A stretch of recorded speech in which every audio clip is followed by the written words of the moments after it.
Hi, my coding rock stars. This is Professor Austin. I wanted to create a quick tutorial for you guys on how to properly navigate through the 3M encoder. It has been requested by some of your classmates that you guys think that this would be helpful. So, of course, I want to try and help you guys out.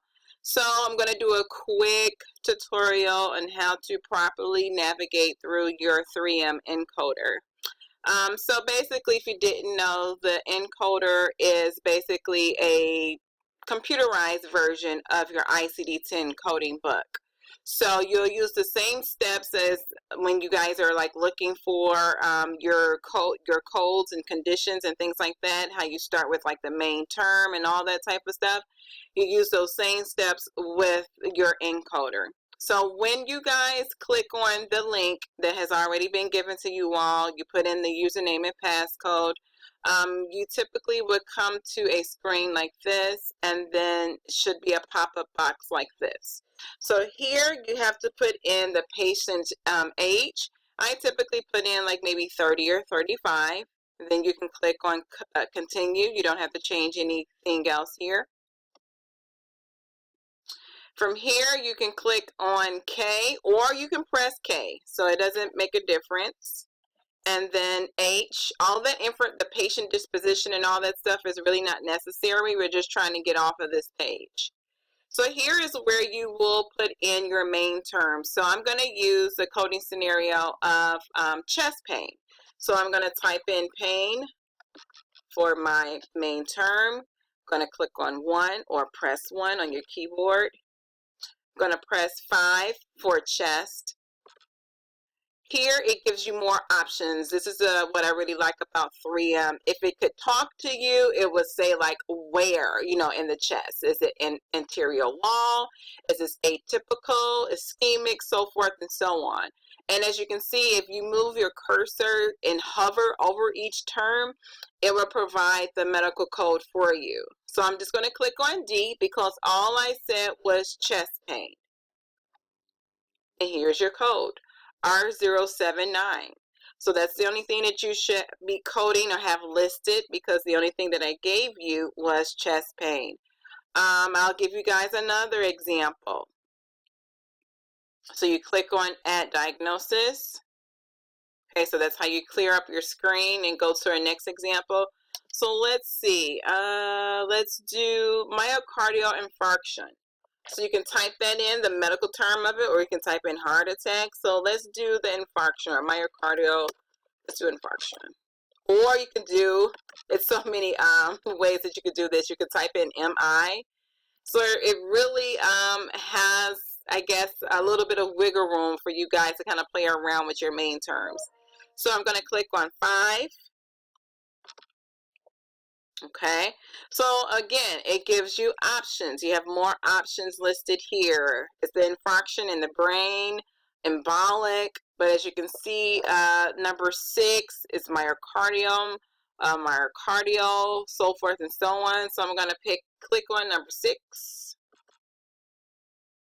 Okay, so if you see up top, it says the MI acute with a stated duration of 4 weeks or less. So again, below 1 through 8 is giving you more options. This is if the physician had, documented a little bit more about the heart attack and things like that, but I've just given you a very vague scenario, so we don't have any more information. So I'm going to click on number 8.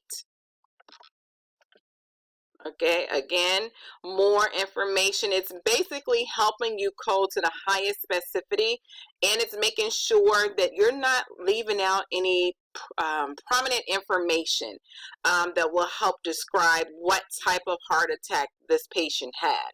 Okay, so if you guys are using this and you come across like those lengthy scenarios, because we know that sometimes we're not just coding chest pain or heart attack or asthma, it's going to have some legs on it. I mean, it's going to be a couple of sentences long, maybe several chronic conditions, things like that. So it's just going to have a little bit more detailed, and this encoder actually helps you kind of walk you through that.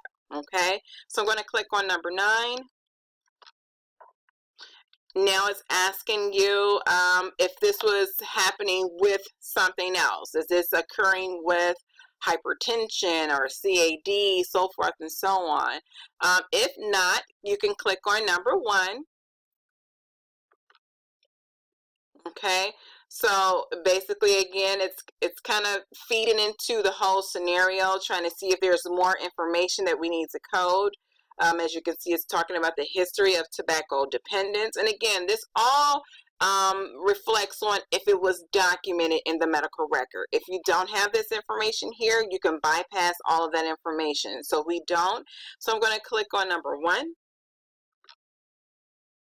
And here is the procedure screen. As we know, we don't perform procedures in this course. However, if, I don't know, if something was said, if this was your PCS course, PSC course, I'm sorry, you would, actually pay attention to the screen if a procedure was listed, okay? But in our case, it's not. So we're going to code number 1 or click on number 1, I should say. And this is your code, I213. Okay, something very simple. I'll do one more. So again, we're going to click on, oh, let me show you one more thing too. I always like to show the students this. Sometimes you can go through the encoder so fast and you're like, oh my God, I can't remember how I found that code. What did I click on? That type of thing. So you can actually click on history. If you click on history, it shows you your pathway. So as we were entering each screen, that's what we will call pathways. So each pathway is listed here. It shows here how I started to type in infarction and then it came up. And then as you can see, you can hover over it. It still walks you through it. But here's a quick screenshot of the various steps that I took to obtain this code here, which I think is great. So kind of keep that in mind because sometimes you can forget and you want to know, how did I get this code? And so these are the steps that you took. So we can click on continue and let's code let's code UTI. So I'm going to say UTI. As you can see, I typed in the abbreviation this time. Okay, so that's a great thing about 3M. You can either type in the full term, type in the abbreviation. You can kind of play around with it. Sometimes you don't have to type in the entire term. You can type in just enough and then 3M can kind of pick up the rest. Okay, so I want to do UTI and then let's see here. Let's pretend that the doctor has documented E. coli was found in the urine. So I'm going to click on 1. Okay, so again, we have options here. Okay, we have a lot of options here. Let's see, it goes 1 through E, and let's play around with this. Some of it is talking about pregnancy, newborn, history of, kidney, postoperative, so forth and so on. Let's click on E. Now it says disorder of urinary system with, do not wish to code, bacteria or virus as cause of disease, hematuria, and proteinuria. So let's try number 2. Okay, as I have listed that E. coli was actually found in the urine. Okay, so now it's slimming down a little bit for us. We have bacteria or virus. So let's do number 1 for bacteria. So now 3M has given us more options of like what type of bacterial agent. Okay, so I said E. coli. So as you can see, that would be number 5. Okay, here a little bit more options. You're getting a little bit more detailed with E. coli. However, I didn't provide any more information regarding this bacteria. So we're going to pick or click number 8. Okay. Again, it's giving me the option if I need to add any more bacterial agents that were involved or found in the urine. This was the only one, so I'm going to pick number 1. Associated drug resistance, I'm going to click on no. The doctor has not documented that. Disorder of urinary system width, do not wish to code because, again, we don't have that information. And there you have it. And I love how 3M actually sequences this properly for you too. So you have the UTI listed first, N390, and you have the E. coli, the bacterial agent that follows, B9620. Okay, again, you can click on history just to see how you obtain that code. And there are all the proper steps that were taken. Okay, after you've reviewed that, you can just click on continue. And that's it.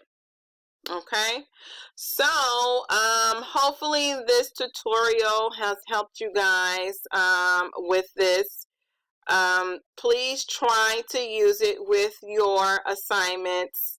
I think that you guys, some students absolutely love it. Some students just want to stick with the book. Please try to use this, as it will probably speed up your pace, or the consistency with your coding, because it just, it kind of helps you move a little bit faster. It's talking you through the whole process as opposed to you guys flipping pages, things like that. So try to just kind of become one with it, okay? If you have any questions, feel free to give me an email, shoot me an email, or give me a call. You guys have a great weekend.